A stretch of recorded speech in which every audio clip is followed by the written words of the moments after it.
बेटी बचाओ बेटी पढ़ाओ मोदी जी के इस नारे ने देश में एक नई क्रांति की शुरुआत की है। मुंबई के पूर्व उप महापौर अरुण देव जी का बयान। नरेंद्र मोदी जी ने बेटी बचाओ बेटी पढ़ाओ ये जो नारा दिया, मुझे लगता है उसके कारण इस देश में एक नई क्रांति आई, नया ये सोच आई। इस सोच का भी महत्व है।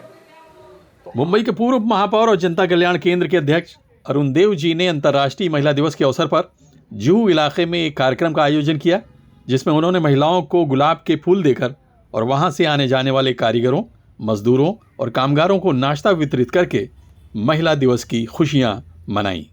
इस अवसर पर प्रेस 9 से बात करते हुए अरुण देव जी ने कहा कि महाराष्ट्र एक ऐसा राज्य है जहां की डॉक्टर आनंदी जोशी देश की सबसे पहली महिला डॉक्टर बनी। आदरणीय सावित्रीबाई फुले ने लड़कियों के लिए सबसे पहले स्कूल खोला। इसी तरह से देश में आज़ादी की ज्योत जगाने वाली आदरणीय लक्ष्मीबाई भी महाराष्ट्र की थी। अरुण देव जी ने देश के प्रधानमंत्री नरेंद्र मोदी जी की प्रशंसा करते हुए कहा कि उनके बेटी बचाओ बेटी पढ़ाओ के नारे ने पूरे देश में महिलाओं की उन्नति के क्षेत्र में एक क्रांति ला दी है।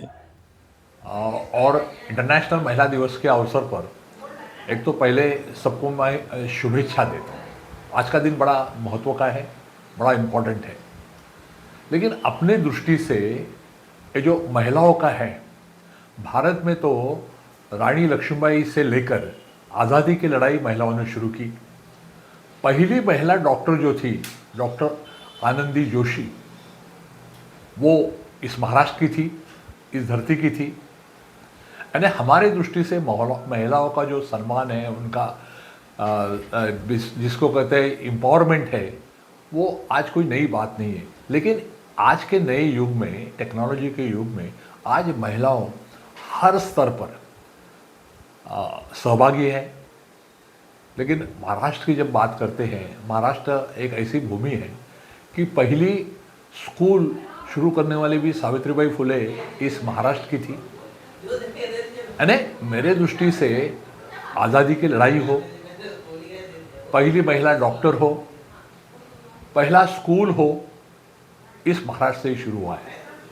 और मुझे लगता है कि अपने पंतप्रधान आदरणीय नरेंद्र मोदी जी ने बेटी बचाओ बेटी पढ़ाओ ये जो नारा दिया, मुझे लगता है उसके कारण इस देश में एक नई क्रांति आई, नया ये सोच आई। इस सोच का भी महत्व है। तो आज हमने बहुत जो अटल जी के नाम पर सेंटरी में एक कार्यक्रम कर रहे हैं, तो आज हमने सोचा कि इसमें 2-3 बातें और हो रही है। एक, हम एम्प्लॉयमेंट भी जनरेट कर रहे हैं। कम से कम इसके कारण 10 लोगों को जॉब्स मिल रहे हैं।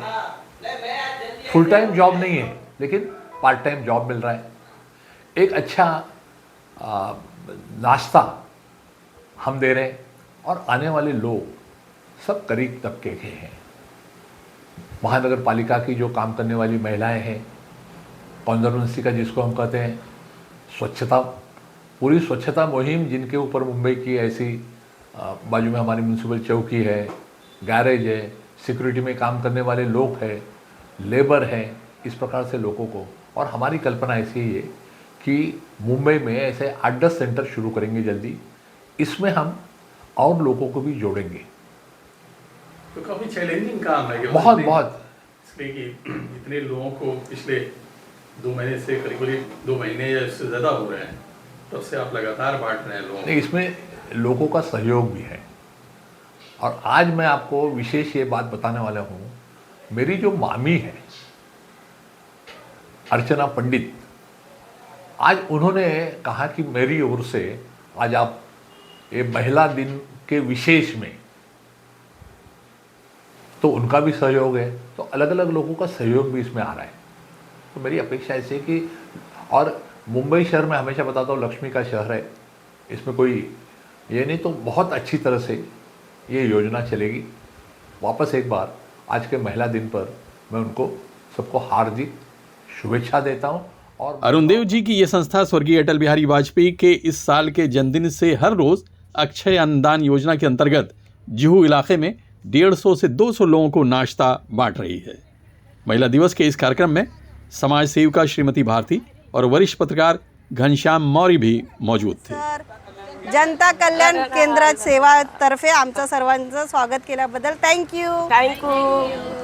चल निकला। और ये लगभग पिछले 2 महीने से लगातार माननीय पूर्व उप महापौर अरुण देव जी के माध्यम से चल रहा है और इसी तरीके से श्री देव जी के माध्यम से भविष्य में एक कार्यक्रम चलता रहेगा। हम अन्य योजनाओं को लेकर यहाँ पर कार्यक्रम करते रहेंगे। आज हम लोग को सबको है ना सर, मतलब सबको अच्छे से बांट दे रहे हैं हम लोग सोशल वर्क करके। कब से ये काम कर रहे हैं नाश्ता बांटने का? ये अभी 2 महीने के ऊपर हो गया सर। नाश्ते की इस लाइन में आपको आम मजदूरों के अलावा रिक्शा और टैक्सी चलाने वाले, बीएमसी, बेस्ट और एयरपोर्ट के कर्मचारी आमतौर से देखने को मिल जाएंगे। इस वजह से आप नाश्ते की गुणवत्ता को ठीक से समझ सकते हैं। Abid Naqvi, press 9 news, Mumbai.